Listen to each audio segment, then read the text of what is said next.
Good morning again. I guess the microphone, he forgot to hit the mute button, so you just saw me standing here talking to myself. We've got a few extra folks in the sanctuary this morning with us. They're learning the system and how we broadcast our services and our announcements and things. And it's wonderful to see Aiden and Brian Daly here, and Josh Woolerton's here with us this morning, the new graduate Josh Woolerton. Good to have him here. As far as announcements, I think next week we're going to have a really key announcement for you all. May not be what you think, might be what you think, but we're going to have some things coming. We're having a board meeting Tuesday evening, and we're going to discuss some things, and you can probably guess what it's going to be, but it's coming soon. It's coming soon. Another announcement is that we have one of our congregants that is having a birthday. Is it today, Brian? Her birthday is today. Jocelyn turns 10 today. That's two hands. That's two whole hands. She's in double digits now, and it's all downhill from here.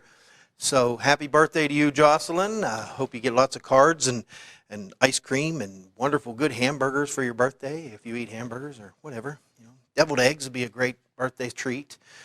Brian is nodding vigorously. With that being said, the Nazarene Church, along with other churches around the country, has designated today as a day of prayer and fasting for our country, for our situation that's happening. It has been on the news so much I will not go into detail about the situation happening. So we want to remember all of those things around the country and continue to remember our frontline workers out there in the medical field and those struggling with everything that's going on. The Hope Pantry is coming up, not this Saturday, but next Saturday, because June 1st was on a Monday, so man, that just pushes everything back.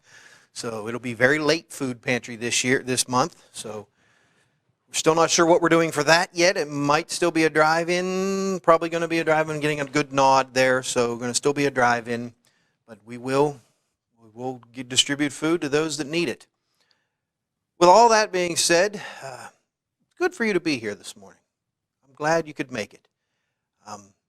Let's go to the Lord in prayer. Father, we thank you for this day where we can be together in your house, Lord. Thank you for those that are here this morning working on broadcasting the messages and broadcasting our wonderful church services out to the world, Lord.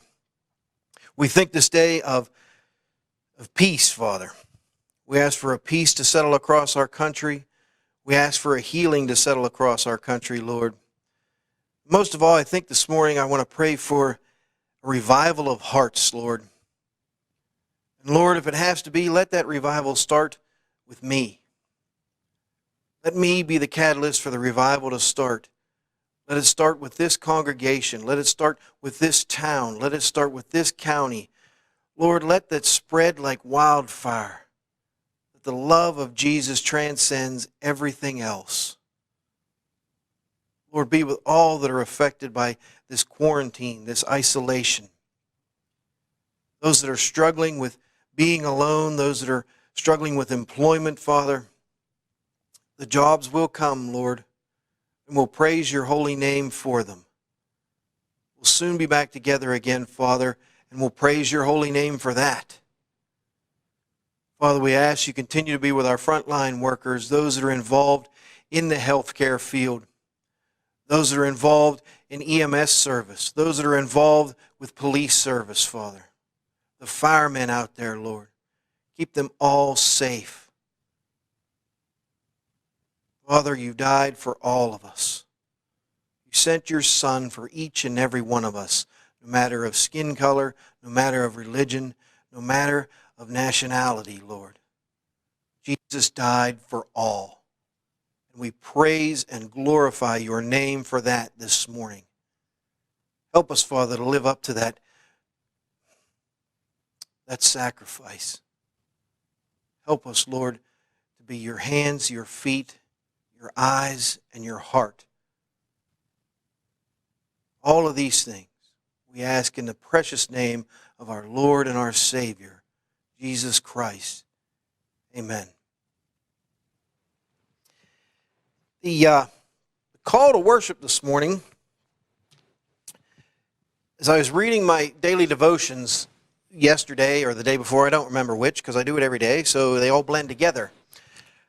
In the book of Proverbs, which most of them were written by Solomon, the wisest person to ever live, credited as the wisest person who ever lived. In the 11th chapter of the book of Proverbs, he writes this in verse 25, "The generous soul will be made rich, and he who waters," or in some translations it reads refreshes, "and he who refreshes will also be refreshed himself." And that goes right hand in hand with the message for this morning. And some of you might have been wondering, what's Pastor going to talk about this morning? He's still in the Toolbox of Faith series. What is he talking about? And if you saw the heading for the handout or the title at the beginning of the message, you saw this morning that it's Toolbox of Faith number 4, the Big Three. Now, this isn't a sports organization. We're not going to talk about, how the Pittsburgh District West is better than the Pittsburgh District East or the Pittsburgh District North. We're not doing that this morning. I want to ask this morning that God would speak directly to our hearts. I would love the Lord to remind our souls the very importance of being kind. I want us to think about being generous. Mostly, I really would love it if God gives us hearts of compassion this morning for the lost and for the people that are in our everyday paths. We may not, I hope that we're not so wrapped up in our own lives that other people's lives just don't matter to us. I hope that we can follow the example of Christ. We're going to read here in a few minutes in the book of 2 Corinthians in chapter 9. We're going to start with verse 6. And if you want to turn to it, fine. We're going to put a slide up here in a little bit. But we have been looking at the tools needed to operate as Christians in the abundant life and the Spirit of Christ. Directed to those of us that have confessed Jesus Christ as our Lord and Savior. That would appear to be most of all if you're watching, I would hope. There are tools that the Lord gives us that help us with the principles that we need to apply to our lives. We have looked at faith mainly. Now, I could preach on it for an entire year on the different aspects of faith. Faith is pretty personal until it's tested, and everybody sees our faith. We have looked at the Holy Spirit of God, at the third person of the Trinity who wants to operate directly in the lives of believers. He desires to give us strength, encouragement, and direction for our lives. This week, we want to talk about godly generosity, kindness, and compassion. We're talking about the big three: generosity, kindness, and compassion. Please don't turn off. Come back, come back. It gets better. We think every message about generosity involves the preacher talking about our money and the church needs. That's what we think about when we hear these words. There's an element of obedience to the Lord on giving so that the church can be the church, to operate as intended to those that are in need and to share the gospel to those who need to hear it. Every one of us plays a part in supporting the church. Everyone plays a part of sharing the good news of what Jesus has done for us. There is an element of giving that brings God's blessing. It happens not only in being obedient in tithes and offerings, but in going beyond that. It happens when we are sacrificing to be generous to those God lays on our hearts. Generosity is not limited to money. Whew, he's done talking about money. That's great. You know, I'm not a pastor that does that.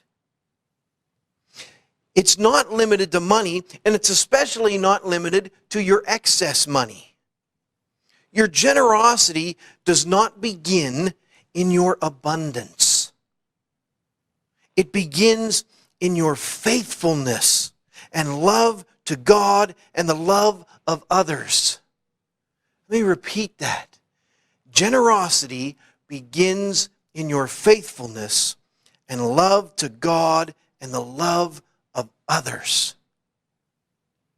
You do not have to wait until you have plenty to begin to be generous to others. Lots of scriptures relate to generosity and caring for others. In fact, as a believer, I don't think you can separate the two. You cannot separate generosity from caring.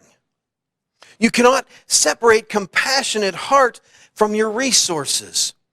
Your checkbook is an indicator of what is important to you. If I were to look at your checkbook, I would know quickly what is important to you. The Good Samaritan, recorded in the Gospel of Luke, saw the need, he had compassion on the man, and he acted upon that compassion. He didn't leave it at, oh, I feel sorry for you. Oh, I'm so sorry you got beat up, and you're laying beside the road, but I have somewhere I got to be. As a Christian, we must have a compassion for the lost and a desire to share the gospel. The gospel is God's love for us. For God so loved the world, not just Zelienople Church of the Nazarene, but he loved the world that he gave his only begotten Son,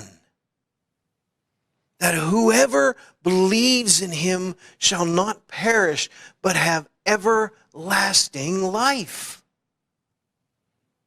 God the Father gave the most generous thing he could ever give in his Son Jesus. Until we know it, we live it, we show it, we fall short. Until we have a sense of urgency. Until we have nothing that would hold us back. Society today does not sense that urgency of the lost because there is no sense of urgency in our lives. Until we know how much we need Jesus, we will not show compassion on the lost as to how much they need Jesus. You cannot operate in the will of God if you're only thinking about yourself and your needs. We would not be a friendly church if we're not meeting the needs of those that are in hard times, sharing words of encouragement and being involved more than just on Sunday morning. If you're going to read with me in your Bible, 2 Corinthians 9, starting in verse 16. Remember this, whoever sows sparingly will also reap sparingly, and whoever sows generously will also reap generously. Each of you should give what you have decided in your heart to give, not reluctantly or under compulsion, for God loves a cheerful giver. And God is able to bless you abundantly so that in all things, at all times, having all that you need, you will abound in every good work. As it is written, they have freely scattered their gifts to the poor, their righteousness endures forever. Now he who supplies seed to the sower and bread for food will also supply and increase your store of seed and will enlarge the harvest of your righteousness. You will be enriched in every way so that you can be generous on every occasion. And through us, your generosity will result in thanksgiving to God. This service that you perform is not only supplying the needs of the Lord's people, but is also overflowing in many expressions of thanks to God.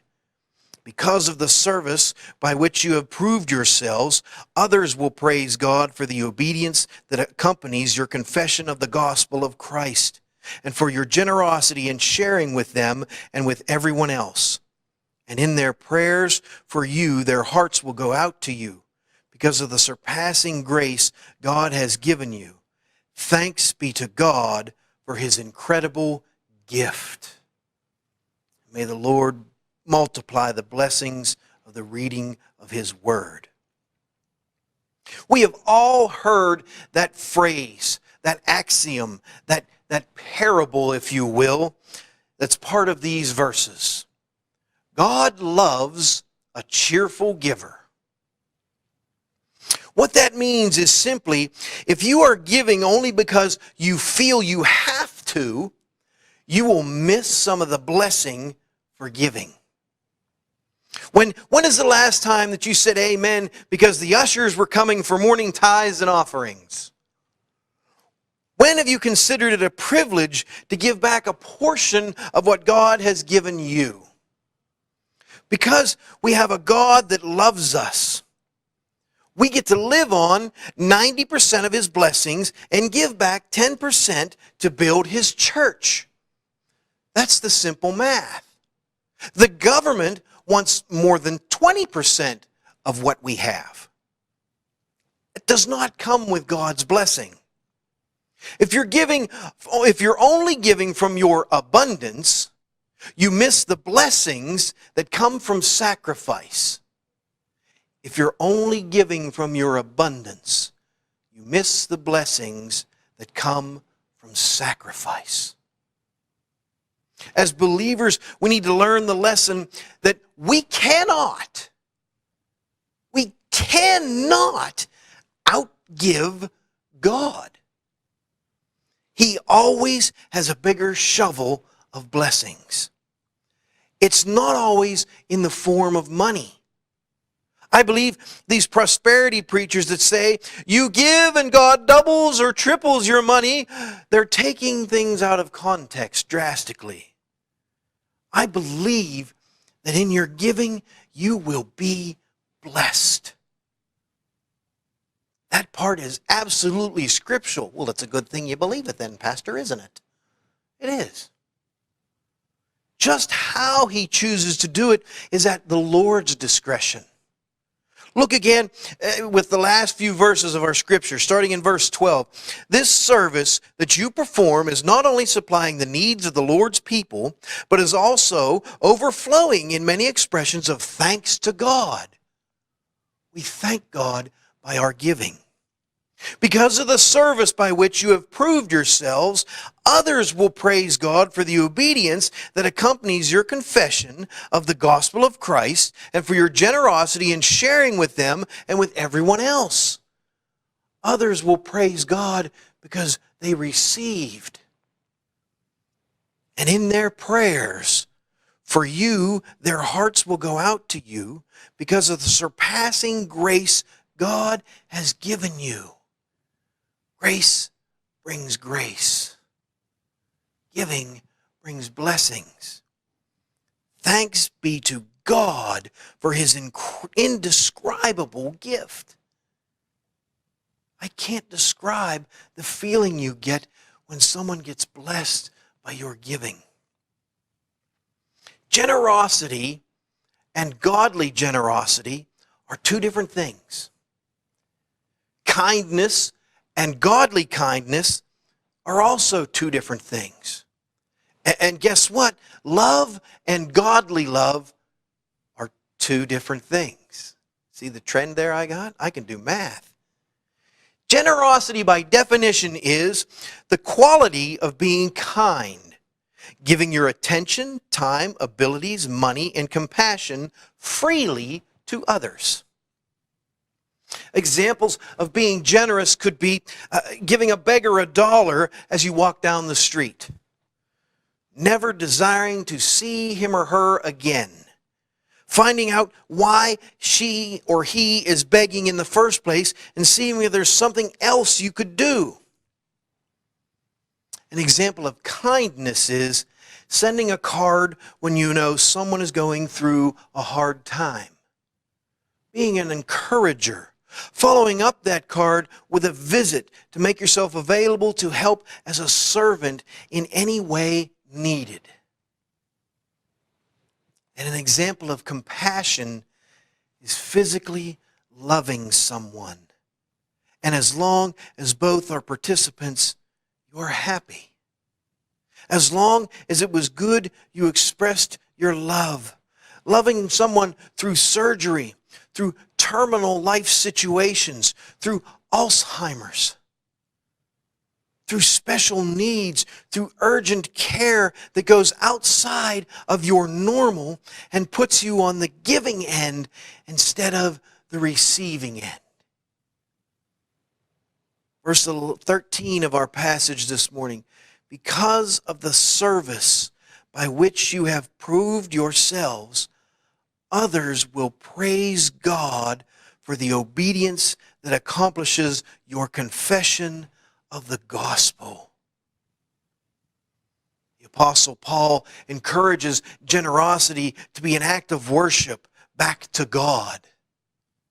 Generosity is an act of worship back to God. You are generous because you love the Lord and you want to show it to others. You are kind because you love the Lord and want to show his kindness to others. You love because he first loved us. Generosity, kindness, compassion. They're all fruits of the Spirit, right? Remember those? Galatians 5:21, but the fruit of the Spirit is love, joy, peace, forbearance, kindness, goodness, faithfulness, gentleness, and self-control. Good people have some of these gifts in a limited manner. I say if we're to experience the generosity, the love, the compassion, and the goodness of God, it will have to come from the Spirit of God dwelling and operating in our lives. The Apostle Paul, he called these lovely things. The lovely things. It's not easy to be a godly giver. That is simply because of our fleshly desires, that sin nature, and our own greed to do our own thing wants to stop us. It wants to rein us in. We can have the love for man, the Greek word eros, the love that says, as long as I am satisfied, I will stay. The physical side, that you give and I give. And as long as I don't feel cheated, I won't cheat. The love of man, the philia kind of love, is that brotherly love. It's where we get the word Philadelphia, the city of brotherly love. Those warm fuzzies that often changes because of circumstances. How you can love someone one day and the next day you're ready to throw them under a bus. I don't understand that. A week later, there is someone to replace that person. But then there's the love of God. That agape love. And you've heard it before. That's a love that does not quit. When the going gets tough, when the tough times arise, agape love is still there. It's a love that endures hardship like a soldier of Christ. It's the kind of love that realizes how absolutely much God loved us. It's a way to forgive and to be more like Jesus loves. It's that kind of love. It's a love that is wanting to give back in every single area of your life, from finances to being a servant. Wanting God's will for your life more than anything or anyone. Let me try to pull this all back in and wrap it up together. The things that have happened during this time of isolation, this time of quarantine, have caused me to realize a few things. Some things for the operation of the church, but mostly God has shown me some things for my own life, for my own eyes to be revealed to. I sometimes want to blame God for things I would change if I could. Have you ever done that? I have. Blame God for things that I want to change if I could. But He clearly lets those trials and those hard times and those teaching moments occur for me to draw closer to the Lord. There are some things that I have realized. Maybe you can relate to these as you've gone through hard times in your life. It's easier to look back and realize, whoa, I get it now. I am grateful to God for everything He has given me. Everything. I mean that from the bottom of my heart.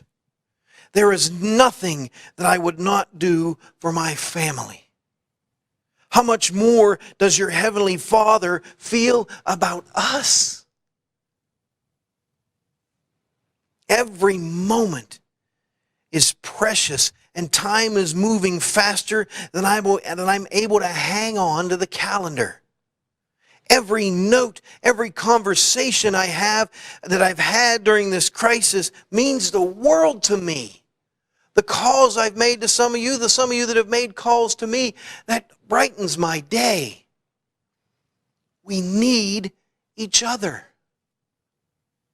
We need each other. How does this all relate to generosity, kindness, and compassion, Pastor? Once you realize and you live out of the love that God has for us, and you realize how much He has forgiven us, and how much He works to make sure we have an open door to His presence. Once you grab that, once you really understand that, once you take that deep into your soul, you can live it out to others. Your relationship with the Lord will become the most important relationship you have, and you will not let anything, you won't let anything get between you and the Lord. You will desire to be obedient to God. Giving is not a problem when you realize how much has already been given to you. Kindness will become your chosen lifestyle, not a one-time thing. Compassion will happen because you will be sensitive to the people around you. You will not be judging people on what they don't do, but you'll be wanting above all else to please the Lord and be doing what He has asked you to do. What would this community look like if we began showing this community the very compassion of the Lord? What acts of kindness could you show someone for no other reason but you would like to bless them? When are you not expecting anything back? If everyone that calls ZelieNaz home would tithe and would share the gospel and share their story and their blessings with the people that the Lord brings into their paths, how many people do you think would be blessed? How many would receive the greatest gift of all in salvation and a relationship with Christ? If we were truly, really sensitive and actually looking for someone who is hurting that we can reach out to, that does not cost you anything, but it might. I caution you, it might. How many people could be changed if your attitude would change? Instead of negative and doubting, we become, in the power of the Holy Spirit of God, a positive person and a person full of that abundant life. You think God could use that for His honor and glory?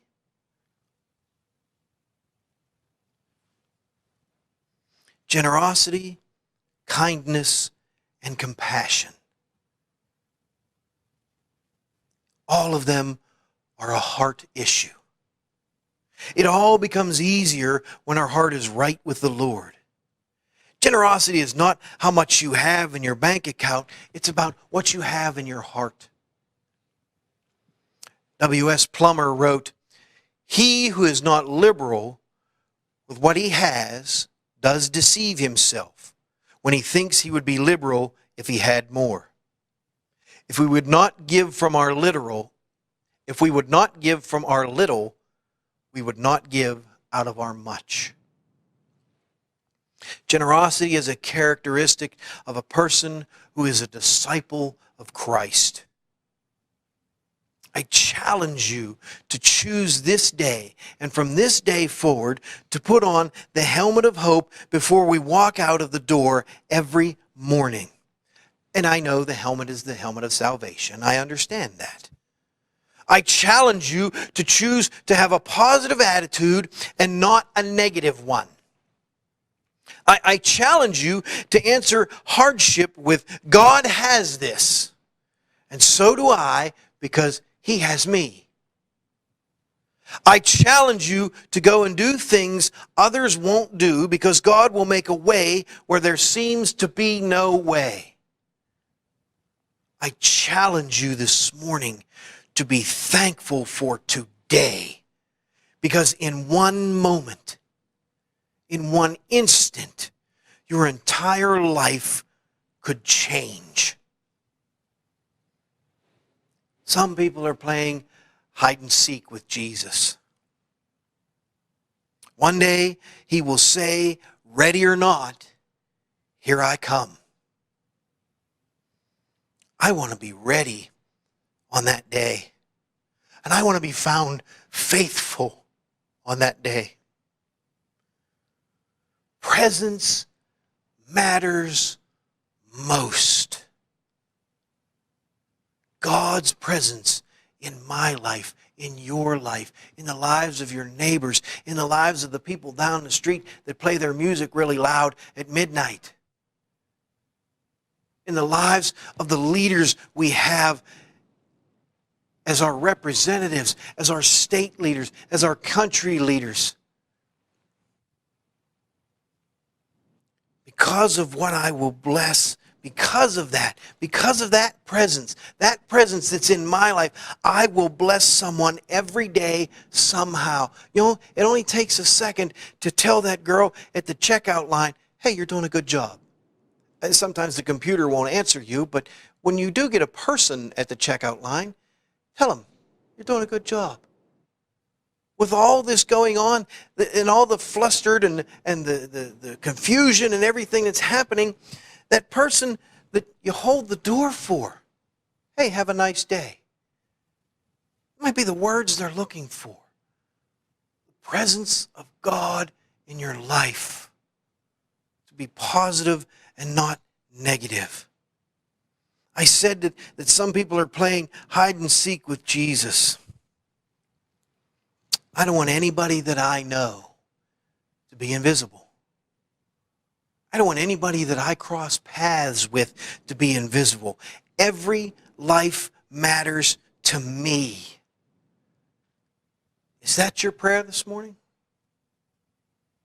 Father, we thank you for this message. Lord, I thank you that you spoke to my own heart.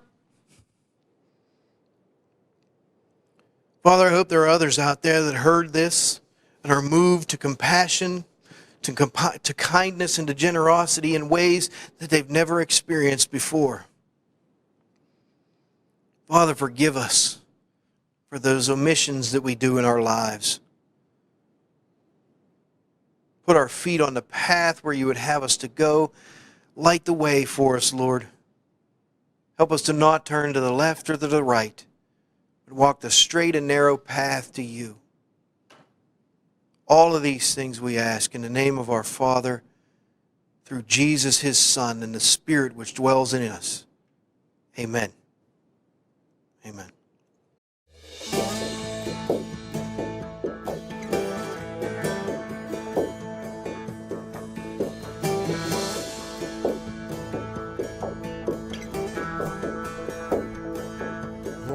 My God, when I in awesome wonder consider all the world thy hands have made, I see the stars, I hear the rolling thunder, thy power throughout the universe display. Then sings my soul, my Savior God, to thee. How great thou art, how great thou art. Then sings my soul, my Savior God, to thee. How great thou art, how great thou art.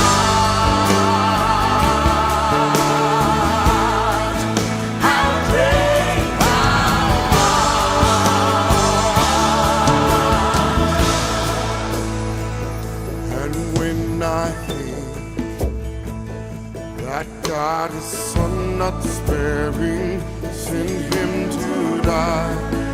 I scarce can take it in that on the cross my burden gladly bearing, he bled and died to take away my sin. Then sings my soul, my Savior God, to thee. How great thou art, how great thou art. And sings my soul, my Savior God, to thee. Oh, you great Lord.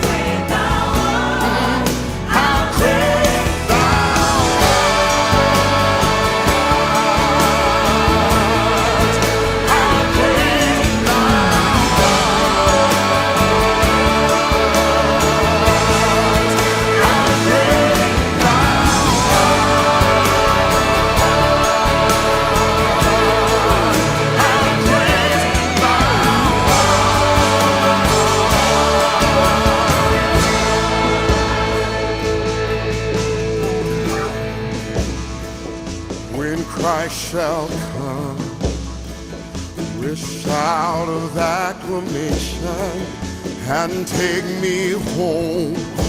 What joy shall fill my heart? Then I shall bow in humble adoration and there proclaim my God.